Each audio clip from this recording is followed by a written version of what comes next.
ये तो हम सभी लोगों ने सुना है कि आलस्य मनुष्य का सबसे बड़ा शत्रु है। ये बात हम सभी मनुष्य जानते हैं, पर फिर भी हम में से ये कोई नहीं समझ सकता कि आलस्य एक ऐसी बीमारी है जो मनुष्य को अंदर से कमज़ोर बना देती है। अगर हम अपने जीवन से आलस्य का त्याग कर दें तो इस संसार में ऐसा कोई भी कार्य नहीं है जिसे हम नहीं कर सकते। हम हर कार्य को जो हमें असंभव लगता है हम उसे भी कर सकते हैं। आप क्या करते हैं? अपने काम को कल पर टाल देते हैं और फिर आपका वो कल कभी आता ही नहीं है। इसीलिए आप किसी भी कार्य को नहीं कर पाते। अगर आप अपने कार्य को समय पर पूरा कर ले तो आपका कार्य समय पर पूर्ण हो जाएगा। आपको आलस्य का त्याग करना होगा, तभी आप अपने जीवन में कुछ बड़ा कर पाओगे। मनुष्य की प्रवृत्ति ही ऐसी है, वो चाहता है कि उसे कुछ ना करना पड़े, बस कोई चमत्कार हो जाए और उसे सब कुछ प्राप्त हो जाए। पर ऐसा संभव नहीं है। हमें कुछ पाने के लिए त्याग तो करना ही पड़ता है। जैसे एक पौधा लगता है, अगर हम उस पौधे में पानी नहीं देंगे तो वो विकसित होगा ही नहीं।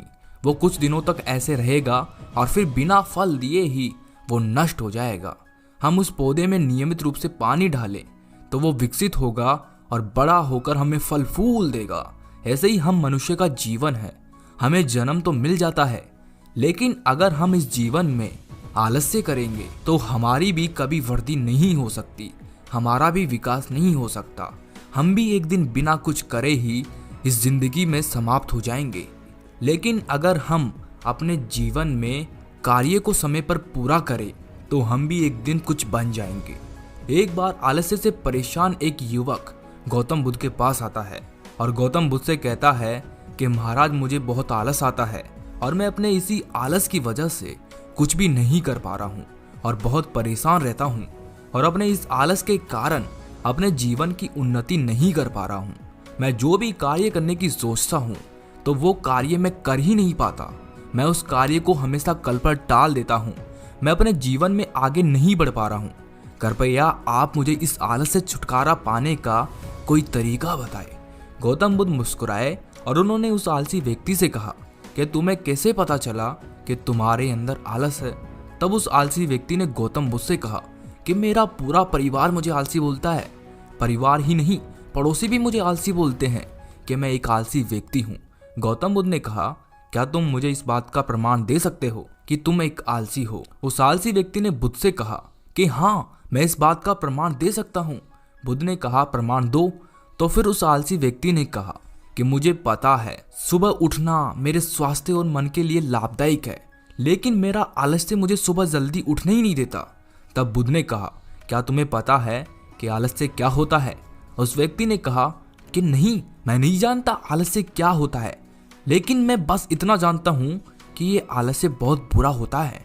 फिर गौतम बुद्ध ने कहा कि आलस्य एक मानसिक व्यवस्था का एक विचार है जिसे जाने अनजाने में हम मनुष्य खुद ही अपने अंदर पैदा करते हैं। आलसी व्यक्ति ने कहा, मैं कुछ समझा नहीं, ये कैसे पैदा होता है? फिर बुद्ध ने उस व्यक्ति से कहा, देखो, हमारे अंदर आलस दो कारणों से पैदा होता है। पहला कारण होता है शारीरिक और दूसरा कारण होता है मानसिक। शारीरिक आलस हमें तब आता है जब हम कोई ऐसा भोजन ग्रहण करते हैं जिसमें खुद में ही कोई जीव नहीं हो, तो वो भोजन हमारे शरीर के लिए बोझ बन जाता है और फिर ये हमारे अंदर आलस्य पैदा करता है, क्योंकि हमारा शरीर तो भोजन से प्राप्त ऊर्जा के माध्यम से ही चलता है और हम इस शरीर को जैसा भोजन देंगे वैसी ही ऊर्जा हमें प्राप्त होगी। अगर तुम्हें आलस्य से बचना है तो आसानी से पचने वाला भोजन करो जो कि हमें प्रकृति से प्राप्त होता है, उन्हें अपने भोजन में शामिल करो। शारीरिक आलस्य का दूसरा कारण है गलत तरीके से चलना, गलत तरीके से बैठना, गलत तरीके से सोना। गौतम बुद्ध ने उस आलसी व्यक्ति से कहा कि तुम मेरे इन शिष्यों की तरफ ध्यान से देखो, तुम्हें कुछ नजर आएगा। मेरे इन शिष्यों का चलना, उठना, बैठना, सोना सभी में कुछ खास बात है। इनके चलने में एक तालमेल है और जब ये बैठते हैं तो इनके रीढ़ की हड्डी बिल्कुल सीधी होती है और इनकी गर्दन उठी हुई होती है, और जब ये सोते हैं तो इनका शरीर शांत और स्थिर होता है। जबकि एक आलसी व्यक्ति जब चलता है तो वो धीरे धीरे आराम आराम से चलता है, जैसे कि उसे चलने में भी जोर आ रहा हो। वो झुक के चलता है। जब मेरे ये शिष्य सोते हैं तो ये आराम से और शांति से सोते हैं, इन्हें गहरी और आरामदायक नींद आती है।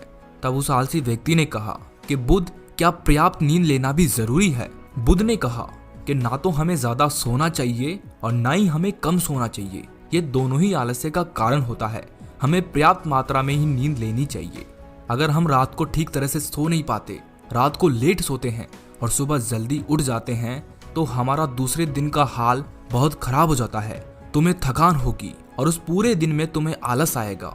इसीलिए पर्याप्त नींद भी उतनी ही जरूरी है। तब उस आलसी व्यक्ति ने बुध से कहा कि हाँ बुध, आप सही कह रहे हो। जब मैं ठीक से नहीं सो पाता हूँ तो दूसरे दिन मैं थका थका सा महसूस करता हूँ। बुध ने कहा, शारीरिक आलस्य का तीसरा कारण है जल्दी ना उठना। तब उस आलसी व्यक्ति ने गौतम बुद्ध से कहा कि हाँ बुध, मैं भी सुबह जल्दी नहीं उठ पाता हूँ। तब बुध ने उस व्यक्ति से कहा कि जब तुम रात को जल्दी सोओगे तभी तो आप जल्दी उठ पाओगे। बुध ने कहा कि ये जो मेरे शिष्य हैं, इन सभी ने रात्रि में अपना सोने का एक समय निर्धारित कर रखा है, तभी ये रोज सवेरे जल्दी उठ पाते हैं। अगर हम जल्दी नहीं सो पाएंगे तो जल्दी उठ भी नहीं पाएंगे। मेरे सभी शिष्य अनुशासन का पालन करते हैं और यही अनुशासन इनके जीवन में संतुलन लाता है। अनुशासन किसी को पसंद नहीं है। सभी को अनुशासन में रहना बंधन के समान लगता है। तुम्हें लगता है कि अनुशासन तुम्हारी स्वतंत्रता छीन लेता है, पर ऐसा बिल्कुल भी नहीं है। बल्कि अनुशासन तुम्हें बांधता नहीं है, तुम्हें स्वतंत्र करता है। अगर हमें आलस्य से छुटकारा पाना है तो हमें अपनी दिनचर्या निर्धारित करनी पड़ती है। तब उस आलसी व्यक्ति ने गौतम बुद्ध से कहा कि हे बुद्ध, मैं शारीरिक स्तर पर आलस्य को समझ तो गया, लेकिन मुझे ये समझ नहीं आ रहा कि मैं शुरुआत कहाँ से करूँ। अच्छा भोजन करने से, ठीक से नींद लेने से, ये ठीक प्रकार से चलने बैठने से। तब गौतम बुद्ध ने कहा कि तुम अभी से इसी वक्त से शुरुआत करो। अभी तुम मेरे पास बैठे हो तो तुम्हें कैसे बैठना है, फिर तुम जाओगे तो तुम्हें कैसे चलना है। तुम अभी से ही अपने आप में बदलाव लाओ। बुद्ध ने उस आलसी लड़के से कहा कि शारीरिक स्तर पर तो तुम आलस्य को समझ गए हो, अब तुम्हें मानसिक स्तर पर आलस्य का कारण समझो। बुद्ध ने कहा, मन स्तर पर आलस्य का पहला कारण ये है हमारी पुरानी गलत धारणाएं। जब हम किसी काम के लिए खुद को काबिल नहीं समझते तब हमारे भीतर आलस उत्पन्न होता है। जब हमारा मन ये मान लेता है कि पिछली बार भी मैं सफल नहीं हुआ था तो इस बार मैं सफल नहीं हो पाऊंगा, तो उस काम को करने में तुम्हें आलस्य आएगा ही आएगा। जबकि हमें ये पता नहीं रहता है कि पिछली बार में और इस बार में काफी अंतर है। जब हम कोई कार्य करते हैं तो हमें पहली बार उस कार्य का अनुभव नहीं रहता है, लेकिन जब हम दूसरी बार कोई कार्य करते हैं तो हमें अनुभव रहता है कि हमने पहली बार जब ये कार्य किया था तो मैं किस कारण से असफल हुआ था। अब मुझे वो गलती नहीं करनी जो मैंने पहले कार्य में करी थी। हमने पहले कार्य से बहुत कुछ सीखा है। इसीलिए मानसिक आलस्य से बचने के लिए स्वयं पर विश्वास करना सीखो और कोई भी कार्य करो तो सकारात्मक सोच रखो। आलसी व्यक्ति ने कहा कि हाँ बुद्ध, मुझे समझ में आ गया है। तब बुद्ध ने कहा कि मानसिक स्तर पर आलस्य का दूसरा कारण है छोटी सोच वाले आलसी व्यक्तियों के साथ रहना। बुद्ध कहते हैं कि आलस्य हमारे अंदर नहीं होता, हम खुद आलसी नहीं होते, लेकिन अगर हम ऐसे लोगों के साथ रहते हैं जो कि आलसी हैं तो हमारे ऊपर भी उसका प्रभाव पड़ता है। धीरे धीरे हम भी आलसी बन जाते हैं, कामचोर बन जाते हैं। उस आलसी व्यक्ति ने कहा, हाँ बुद्ध, ऐसा है। हम दूसरों की नकल करते हैं। हम सोच लेते हैं कि इसका कुछ नहीं हुआ तो मेरा क्या होगा। जब इसे ही सफलता नहीं मिली तो मुझे भी नहीं मिलेगी। वो लोग हमें अपनी छोटी सोच के कारण आगे बढ़ने ही नहीं देते और हम उनके साथ चलते रहते हैं तो हम भी आगे नहीं बढ़ पाते।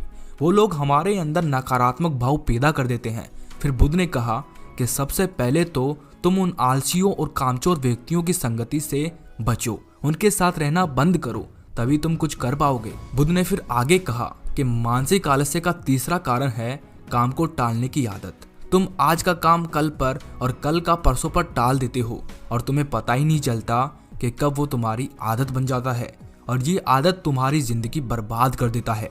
इसीलिए जो काम आज किया जाना चाहिए उसे कल पर कभी नहीं टालना चाहिए। हमें अपने कार्य को समय पर ही पूर्ण कर लेना चाहिए, क्योंकि काम को टालते रहोगे तो वो बोझ बन जाएगा, फिर बहुत सारा काम हो जाएगा। और अगर साथ के साथ करोगे तो संतुलन बना रहेगा। बुद्ध ने कहा कि मानसिक स्तर पर आलस्य का चौथा कारण है हमारा लक्ष्य निर्धारित नहीं होना। हमारा लक्ष्य निर्धारित होता ही नहीं है तो फिर हमें आलस आता ही है। मान लो कि तुम एक यात्रा के दौरान किसी घनघोर जंगल में फंस गए और तुम्हें बहुत जोरों से भूख और प्यास सता रही है, लेकिन उस जंगल में खाने पीने के लिए कुछ भी नहीं है। तो बताओ ऐसी स्थिति में तुम क्या करोगे? उस आलसी व्यक्ति ने कहा कि मैं भोजन और पानी की तलाश करूंगा। मैं कोशिश करूंगा कि मैं जल्दी से जल्दी इस जंगल से निकल जाऊं और पास के गांव में जाकर भोजन और पानी की तलाश करूं। बुद्ध ने कहा कि अगर वहां से निकलने के बाद भी तुम्हें भोजन पानी ना मिले तो तुम क्या करोगे? उस आलसी व्यक्ति ने कहा कि मैं तब भी प्रयास करूंगा क्योंकि मेरे पास कोई दूसरा विकल्प नहीं होगा। गौतम बुद्ध ने कहा कि मनुष्य को आलस्य तभी घेरता है जब उसके पास कोई स्पष्ट लक्ष्य ना हो या फिर उसके सामने बहुत सारे विकल्प हो। अभी तुम्हारा लक्ष्य स्पष्ट है, इसीलिए तुम्हारे शरीर में कोई आलस्य नहीं आएगा। उस समय तुम्हें पता है कि तुम्हारे शरीर के लिए सबसे ज्यादा जरूरी खाना पीना है, खाना पीना ढूंढना है। अगर तुम नहीं ढूंढोगे तो तुम भूख प्यास के कारण मर जाओगे। जब तुम्हारा लक्ष्य स्पष्ट होता है तो आलस्य तुम्हारे शरीर में कभी प्रवेश करेगा ही नहीं। हमारे लक्ष्य का स्पष्ट होना अति आवश्यक है। अगर तुम सुबह जल्दी उठकर व्यायाम नहीं कर पाते हो तो तुम्हें व्यायाम के बारे में पता ही नहीं है कि व्यायाम करने से शरीर स्वस्थ रहता है। आने वाले समय में तुम्हें बीमारी नहीं होगी, तुम लंबे समय तक युवा ही रहोगे। लेकिन अगर तुम्हें पता रहे कि व्यायाम करने से रोग नहीं होते, वो दूर की सोचता है कि अगर मैं आज व्यायाम नहीं करूंगा तो भविष्य में मेरा शरीर कितने रोगों से ग्रस्त हो सकता है, तो इसे आदमी के पास स्पष्ट लक्ष्य होता है और ठोस वजह भी होती है, इसीलिए वो लोग व्यायाम भी करते हैं। बुद्ध ने कहा कि मन के स्तर पर आलस्य का पांचवा कारण ये है कि किसी कार्यों को करने के लिए कोई बड़ी वजह ना होना। किसी भी काम को करने के लिए आपके पास उम्मीद होनी चाहिए, उत्साह और जोश होना चाहिए। हर काम को नया काम समझकर करना चाहिए। मान लो तुम्हारे पास बहुत कीमती सामान है और तुम एक सुनसान रास्ते से जा रहे हो। तुम चलते चलते बहुत थक गए हो और तुम्हारा बैठने का मन कर रहा है और तुम एक बड़े से पेड़ के नीचे आराम करने के लिए बैठ भी जाते हो। तुम वहां पर बैठे थे कि तुम्हारी नजर कुछ डाकुओं पर पड़ जाती है जो कि तुम्हारी तरफ भागते हुए आ रहे थे। तो उस समय तुम क्या करोगे? तो उस समय क्या तुम्हारा आलस्य तुम्हें भागने नहीं देगा? नहीं, तुम डाकुओं को देखकर भागोगे क्योंकि तुम अपने कीमती सामान को उन डाकुओं से बचाओगे। तुम अपने कीमती सामान को उन डाकुओं को नहीं दोगे, तब तुम्हें थकान का अनुभव नहीं होगा, तुम्हारे भागने की रफ्तार बढ़ जाएगी। मेरी एक बात समझो, तुम्हारा आलस्य तुम्हें उन्हीं कामों को करने से रोक सकता है जिन्हें करने की तुम्हारे पास कोई ठोस वजह नहीं है। वो आलसी व्यक्ति कहता है, मैं समझ गया बुद्ध, हमें अपना लक्ष्य ठोस निर्धारित करना चाहिए, इससे हम में उमंग और उत्साह आ जाता है। वो आलसी व्यक्ति बुद्ध से कहता है कि आपका बहुत बहुत धन्यवाद, आज मुझे आलस का सारा मामला समझ में आ गया। गौतम बुद्ध कहते हैं कि जिस काम को करने की तुम्हारी इच्छा है, स्पष्टता है, तो आलस्य तुम्हें कभी नहीं रोक सकता। दोस्तों, अगर जीवन में आपको कुछ बड़ा करना है तो आपको अपने हर सेकंड का इस्तेमाल करना होगा, क्योंकि आपकी एक सेकंड आपके लिए बहुत कीमती है। इसीलिए अपने हर दिन को बेहतर बनाओ और आलस्य का त्याग करो, तभी आप अपने जीवन में कुछ बड़ा कर पाओगे। क्योंकि आलस्य एक दीमक की तरह होता है जो हमें अंदर ही अंदर से खोखला कर देता है। हमें दीमक को नष्ट करना है, आलस्य को त्यागना है और अपने जीवन में आगे बढ़ना है।